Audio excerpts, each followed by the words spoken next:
ঠিকই বলেছিল যে 40-এর পর ম্যাটার করে না যে তুমি কতটা লেখাপড়া জানো আর কতটা শিক্ষিত। ঠেলায় চা মোমো ফুচকা বিক্রি করা দাদাটাও দেখবে তোমার থেকে বেশি টাকা কামায়। আফসোস হয় কিনা যে এত লেখাপড়া এত শিক্ষিত হয়ে কি লাভ হলো। আর 50-এর পর কেউ কতই সুন্দর হোক না কেন যায় আসে না, রিঙ্কেলস পড়বেই, স্কিন ঝুলে যাবে। সব থেকে সুন্দর দেখতে মানুষটাও বাজে দেখতে হবে একদিন।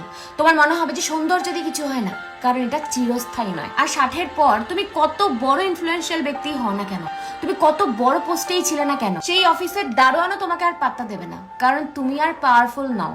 তাই 60-এর পরে পাওয়ার, বড় ছোট পোস্ট এইসব আর ম্যাটার করে না। আর 70-এর পর বিশাল বড় বাংলো বাড়ি এইসবের আর কোনো ভ্যালু থাকে না, কারণ হাঁটুর ব্যথা এত বেশি থাকে যে এক জায়গা থেকে অন্য জায়গায় যেতে ভীষণ সমস্যা হয়। আর 80 ক্রস করে গেলে অ্যাকাউন্টে কত টাকা আছে সেটাও ম্যাটার করে না, কারণ যতই কোটি কোটি টাকা থাকুক না কেন খেতে হবে তোমাকে ওই 20 টাকা দামের ট্যাবলেট। তাই আমরা যে এত টাকা ফেম কামানোর জন্য উঠে পড়ে